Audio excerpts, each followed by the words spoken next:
1 Kings 9. As soon as Solomon had finished building the house of the Lord, and the king's house, and all that Solomon desired to build, the Lord appeared to Solomon a second time, as he had appeared to him at Gibeon. And the Lord said to him, I have heard your prayer and your plea, which you have made before me. I have consecrated this house that you have built, by putting my name there forever. My eyes and my heart will be there for all time. And as for you, if you will walk before me as David your father walked, with integrity of heart and uprightness, doing according to all that I have commanded you, and keeping my statutes and my rules, then I will establish your royal throne over Israel forever, as I promised David your father, saying, You shall not lack a man on the throne of Israel. But if you turn aside from following me, you or your children, and do not keep my commandments and my statutes that I have set before you, but go and serve other gods and worship them, then I will cut off Israel from the land that I have given them, and the house that I have consecrated for my name I will cast out of my sight. And Israel will become a proverb and a byword among all peoples. And this house will become a heap of ruins. Everyone passing by it will be astonished and will hiss, and they will say, Why has the Lord done thus to this land and to this house? Then they will say, Because they abandoned the Lord their God, who brought their fathers out of the land of Egypt, and laid hold on other gods and worshipped them and served them. Therefore the Lord has brought all this disaster on them. At the end of 20 years, in which Solomon had built the two houses, the house of the Lord and the king's house, and Hiram king of Tyre had supplied Solomon with cedar and cypress timber and gold, as much as he desired, King Solomon gave to Hiram 20 cities in the land of Galilee. But when Hiram came from Tyre to see the cities that Solomon had given him, they did not please him.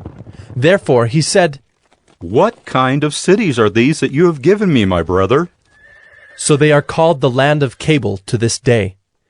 Hiram had sent to the king 120 talents of gold, and this is the account of the forced labor that King Solomon drafted to build the house of the Lord and his own house, and the Millo and the wall of Jerusalem, and Hazor and Megiddo and Gezer.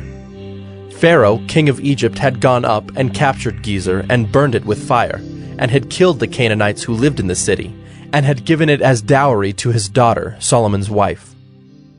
So Solomon rebuilt Gezer, and Lower Beth-horon, and Baalath and Tamar in the wilderness, in the land of Judah, and all the store cities that Solomon had, and the cities for his chariots, and the cities for his horsemen, and whatever Solomon desired to build in Jerusalem, in Lebanon, and in all the land of his dominion.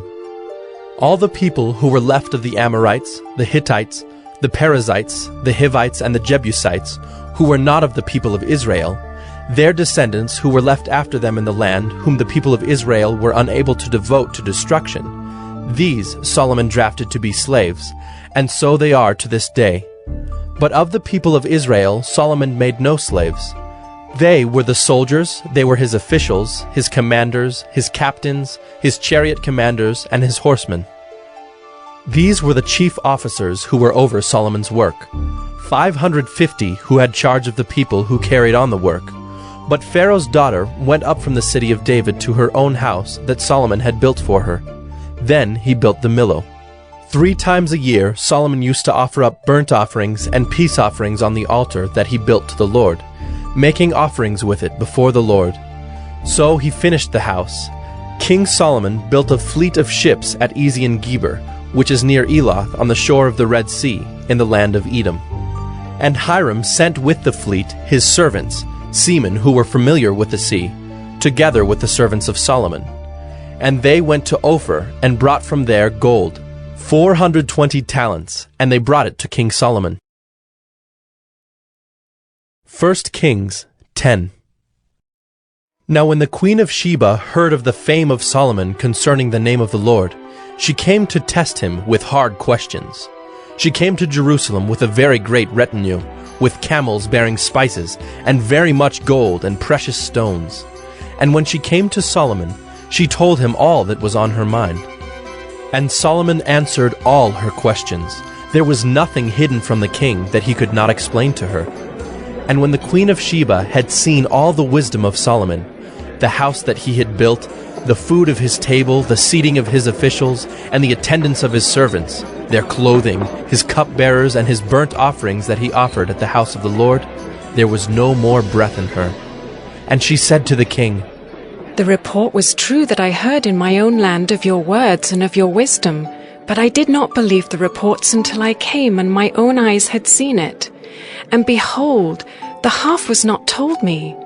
Your wisdom and prosperity surpass the report that I heard.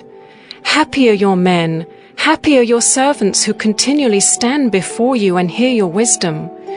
Blessed be the Lord your God who has delighted in you and set you on the throne of Israel. Because the Lord loved Israel forever, he has made you king, that you may execute justice and righteousness. Then she gave the king 120 talents of gold, and a very great quantity of spices and precious stones. Never again came such an abundance of spices as these that the Queen of Sheba gave to King Solomon. Moreover, the fleet of Hiram, which brought gold from Ophir, brought from Ophir a very great amount of almug wood and precious stones. And the king made of the almug wood supports for the house of the Lord and for the king's house, also lyres and harps for the singers. No such almug wood has come or been seen to this day. And King Solomon gave to the Queen of Sheba all that she desired, whatever she asked besides what was given her by the bounty of King Solomon.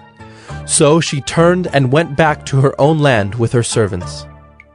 Now the weight of gold that came to Solomon in 1 year was 666 talents of gold, besides that which came from the explorers and from the business of the merchants, and from all the kings of the west and from the governors of the land.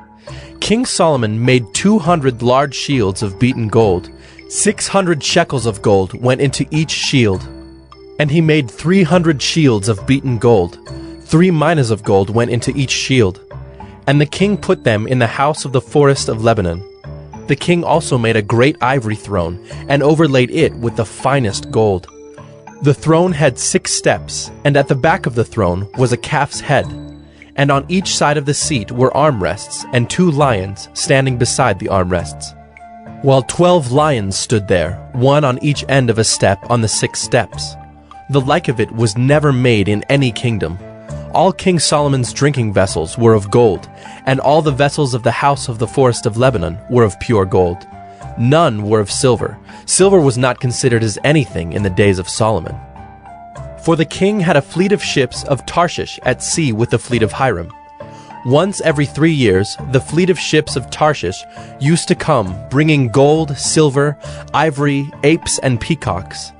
Thus, King Solomon excelled all the kings of the earth in riches and in wisdom.